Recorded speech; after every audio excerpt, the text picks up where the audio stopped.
আসসালামু আলাইকুম। গত পর্বে আমরা ফাইল আপলোড করেছিলাম, আমাদের কন্টেন্ট আমরা ডাটাবেজের টেবিলে সেভ করেছিলাম, কিন্তু আমরা ভ্যালিডেশন নিয়ে কোনো কাজ করিনি। আজকে আমরা ভ্যালিডেশন করব এবং আমাদের কন্টেন্ট লিস্টে টেবিল থেকে ডাটাগুলো এনে শো করব। তো চলুন প্রথমে ভ্যালিডেশনের কাজগুলো করে নিই। ভ্যালিডেশনের জন্য আমরা কিন্তু কোড করে রেখেছিলাম যে যদি কোনো এরর্স হয় তাহলে আমরা এররটা দেখাবো। কেমন? তো এই এরর্সটা হলো মূলত আমরা এইখানে ডিফাইন করে রেখেছিলাম যে এরর্স, এবং যখন কোনো এরর আসবে তখন সেই এররটাকে আমরা এই এরর্সে রেখে দিয়েছিলাম। এই এরর্সটা হলো এই এরর্স। হ্যাঁ, এটাকে আমরা দিস দিয়ে অ্যাক্সেস করেছি।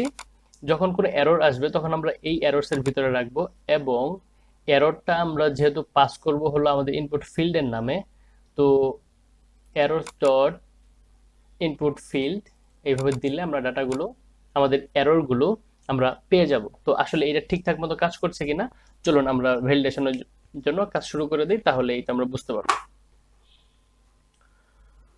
তো আমরা ভ্যালিডেশনের জন্য অন্যান্য কন্ট্রোলারে কাজ করেছিলাম। আমি একটু সাব ক্যাটাগরি কন্ট্রোলারে যাই। এখান থেকে যে এইখানে যে ভ্যালিডেশনের কাজটুকু করা আছে এইটুকু আমি কপি করি। কপি করে কন্টেন্ট কন্ট্রোলারে একদম শেষে আমি দিয়ে দিলাম, এবং এইখানে আমাদের ইনপুট যে ফিল্ডগুলো যেই নামে আমরা এররগুলো শো করব, তার মানে হলো এইখানে যেরকম আমরা টাইটেল দিয়েছি এই নামগুলো আমরা এখানে দিয়ে দিই। এখানে আমরা দিয়েছিলাম ক্যাটাগরি আইডি, আমরা আপাতত সবকিছু রিকোয়ার্ড রাখতেছি। সাব ক্যাটাগরি আইডি,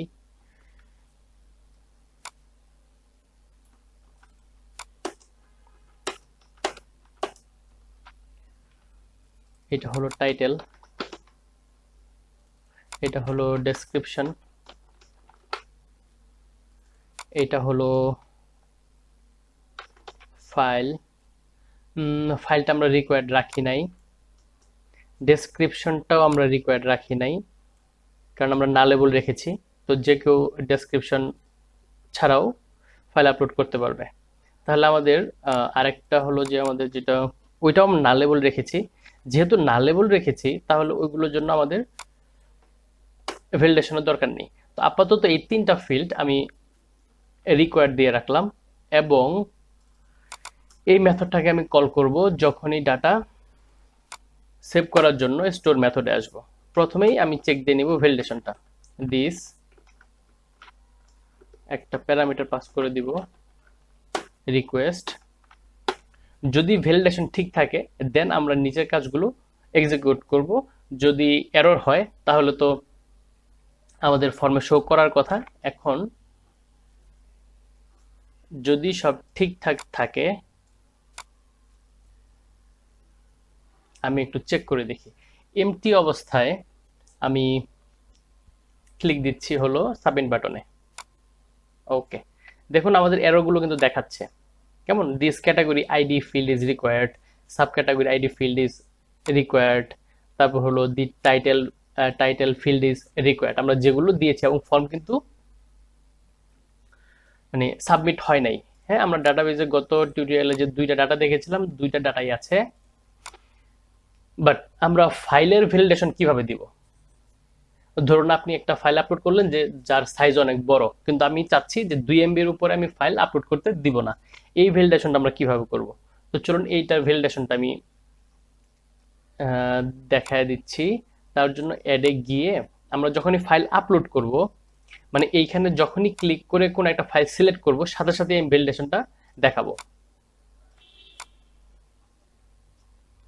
তো আমরা যখন ক্লিক করি আপলোডের সময় এই মেথডটা আমাদের কল হয়। এখন আমি যদি কনসোল লগ করি যে দিস ডট ফাইল, এটাতে আসলে কি আছে দেখার জন্য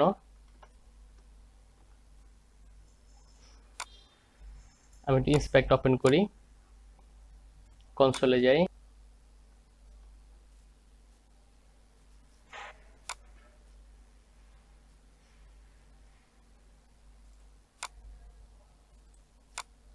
ওকে, আমি যখন এই ইমেজটা আপলোড করলাম তখন কিন্তু এইখানে আমাদেরকে দেখাচ্ছে যে আমি কি কি আপলোড করেছি। তো এইখানে একটা প্রপার্টি আছে সাইজ, নেম আছে, সাইজ আছে, টাইপ আছে।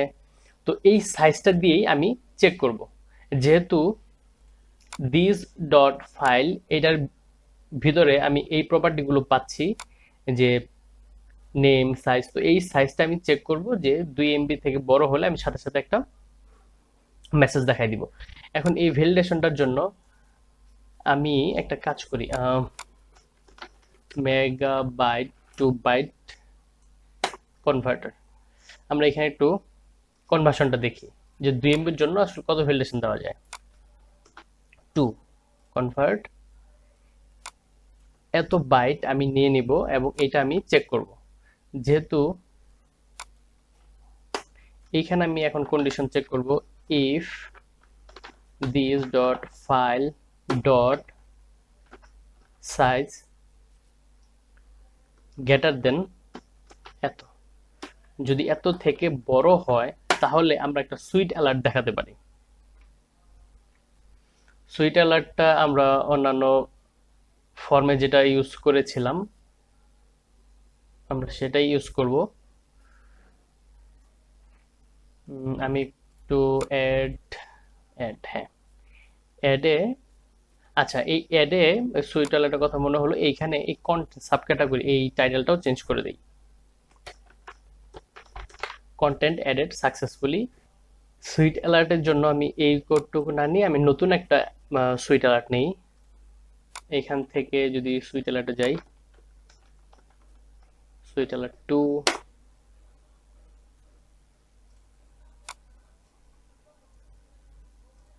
উপস, হ্যাঁ, ওকে, আমি এটা নেই। তো এইটার কোড হলো এতটুকু।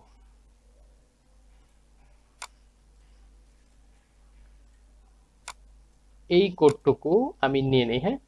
তো এখন যখন আমি ইমেজটা আপলোড করব এবং সাইজ যদি 2 MB থেকে বড় হয়ে যায়, দেন আমি এই মেসেজটা শো করব।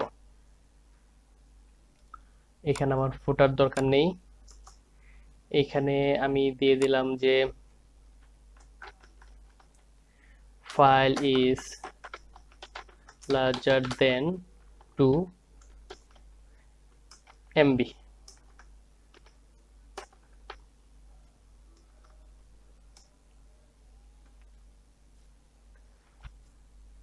ওকে, তো এখন আমি যদি রিফ্রেশ দেই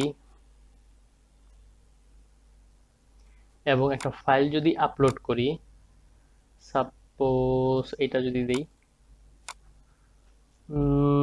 আচ্ছা এইটাও নিয়ে নিচ্ছে, তার মানে আমি এক কাজ করি, আমি আপাতত ভ্যালিডেশনটা কাজ করছে কিনা এটা দেখানোর জন্য আমি 1 MB দিয়ে একটা চেক দেই।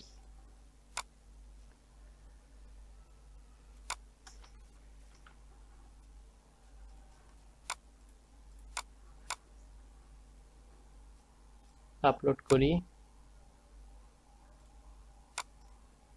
এই তো এই ফাইলটা বড়, তোমাকে 1 MB থেকে এই মেসেজটা দিচ্ছে কেমন, যে ওপস file is larger then 2 MB।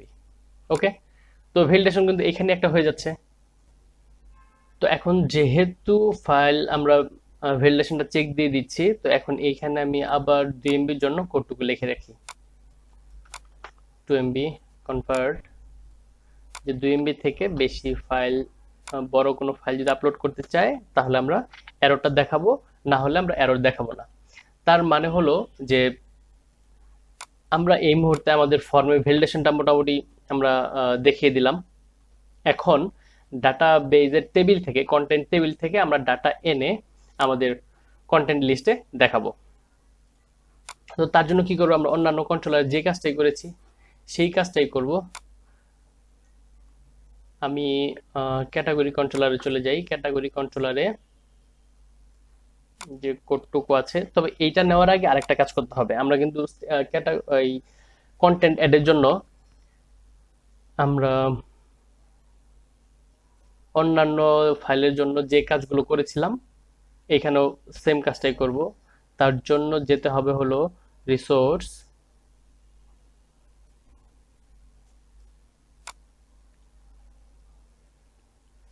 store.js। এইখানে সাবক্যাটাগরি, এইখানে আমি নিব হলো কন্টেন্ট। কন্টেন্ট এইখানে একটা মেথড নিব,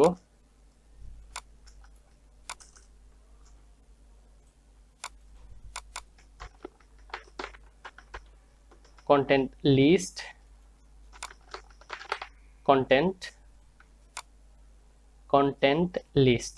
কেমন? এখন হলো যে আমি একটা অ্যাকশন পারফর্ম করব এখানে।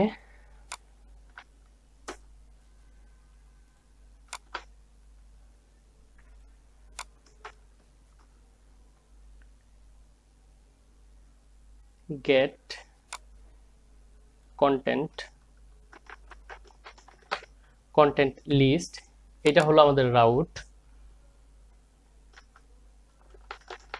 কন্টেন্ট লিস্ট, আর হলো আমি রেসপন্সটা রিটার্ন করব হলো এইখানে এই নামে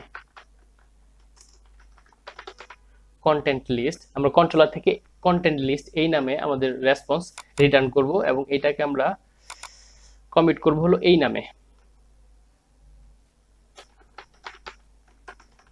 কন্টেন্ট লিস্ট। এখন এই নামে আমরা একটা মিউটেশন ক্রিয়েট করব।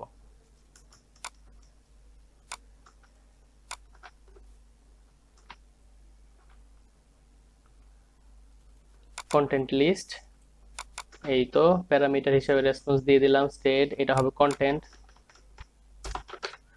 কন্টেন্ট, এটা হলো রেসপন্স। তাহলে আমাদের স্টেট ম্যানেজমেন্টের জন্য কাজ আমরা যতটুকু করে ফেললাম। এখন এই একটা রাউট ক্রিয়েট করব, করে কন্ট্রোলার থেকে যে ডাটাটা আমরা পাবো ডাটা বেজে কোয়েরি করে ওইটা আমরা কন্টেন্ট লিস্ট এই নামে রিটার্ন করে দিব এবং ক্যাচ করব হলো কন্টেন্ট লিস্ট এই নামে। কেমন? তো এখন চলে যাই হলো ওয়েব ডট পিএইচপি তে রাউটটা ক্রিয়েট করার জন্য। অন্যান্য ফর্মের জন্য যেভাবে রাউট ক্রিয়েট করেছিলাম ডাটার জন্য, কপি করলাম এইটা এবং এটা দিলাম হলো এইখানে রাউট ফর কন্টেন্ট লিস্ট, এবং রাউটটা হবে এইটা কন্টেন্ট লিস্ট। কন্ট্রোলার হলো কন্টেন্ট কন্ট্রোলার ইন্ডেক্স কন্টেন্টস। কেমন? এখন চলে যাব হলো কন্টেন্ট কন্ট্রোলারে। তার আগে আমি ক্যাটাগরি কন্ট্রোলার থেকে এই কোডটুকু কপি করে নিব।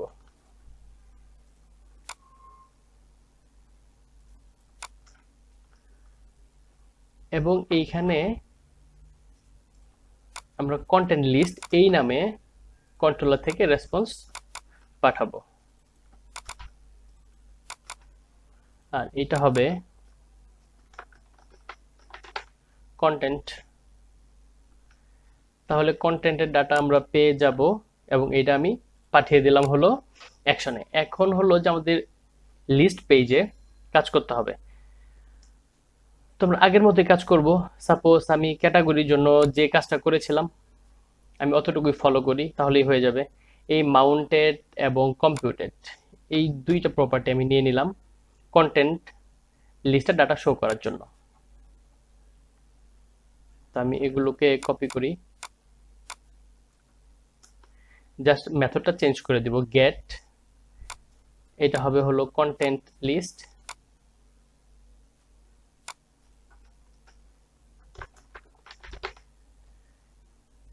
এইটার নাম দিয়ে দিলাম হলো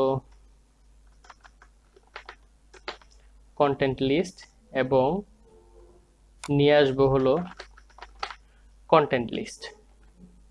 এগুলো কিভাবে আমরা যে কম্পিউটার প্রপার্টির ভিতরে যে এইখানে স্টেট ম্যানেজমেন্টের জন্য যে কাজগুলো করেছি ডিসপ্যাচ বা এই কন্টেন্ট লিস্ট মেথডগুলো আমি আশা করছি আপনারা বুঝতে পেরেছেন আগের পর্বগুলো থেকে, কারণ এটা আমরা প্রত্যেকটা মডিউলের ক্ষেত্রে ইউজ করছি। তো এই জন্য এখন আর বিস্তারিত কিছু বললাম না। তো এখন যদি কন্টেন্টের ডাটাগুলো শো করতে চাই তাহলে এই মেথডটাকে আমি লুপে রান করাবো। তাহলে এইখানে দিয়ে দিলাম হলো কন্টেন্ট লিস্ট। এই কন্টেন্ট লিস্ট দিতে হবে এইখানে এইখানে থাকবে category name, sub category name, content title আপাতত থাকলো। এইখানে তাহলে আমাকে ইউজ করতে হবে কন্টেন্ট লিস্ট। এইখানে দিব category ID, content list,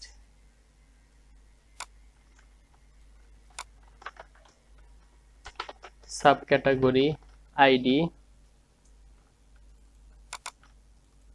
content list. এইখানে হবে টাইটেল এবং কন্টেন্ট লিস্ট। এইখানেও কন্টেন্ট লিস্ট হবে, এইখানেও কন্টেন্ট লিস্ট হবে। এবং এডিটের জন্য যদি আমি ইউআরএলটা দিয়ে দিই একবারে, তাহলে প্রথমে রাউটটা দেখে নেই। রাউটে এডিট কন্টেন্ট,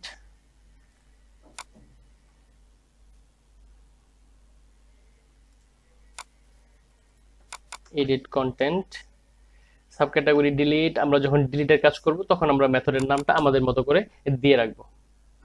তো এখন যদি একটা রিফ্রেশ দেই, ওকে, আমাদের অ্যাকচুয়াল ডাটা চলে এসছে। ঠিক আছে, এখানে 1 2 এগুলো কেন? কারণ হলো আমরা যখন কন্টেন্ট অ্যাড করেছি আমরা কিন্তু তখন ক্যাটাগরির আইডি গুলো নিয়েছি, সাব ক্যাটাগরির আইডি গুলো নিয়েছি। হ্যাঁ, এখন এই আইডির এগেনস্টে আমরা যে এখানে নাম দেখাবো, আমরা তো কোনো রিলেশন ক্রিয়েট করি নাই কন্টেন্টের সাথে ক্যাটাগরির বা কন্টেন্টের সাথে সাব ক্যাটাগরির। তো নেক্সট টিউটোরিয়ালে আমরা রিলেশন দেখাবো এবং কন্টেন্ট লিস্টে ক্যাটাগরি, সাব ক্যাটাগরির নাম এবং অন্য কোনো যদি কলাম আমরা নতুন রাখতে চাই তাহলে সেগুলো দেখাবো। এবং বাকি কাজগুলো এডিট বা ডিলিটের কাজগুলো স্টেপ বাই স্টেপ আমরা দেখব। ধন্যবাদ সবাইকে।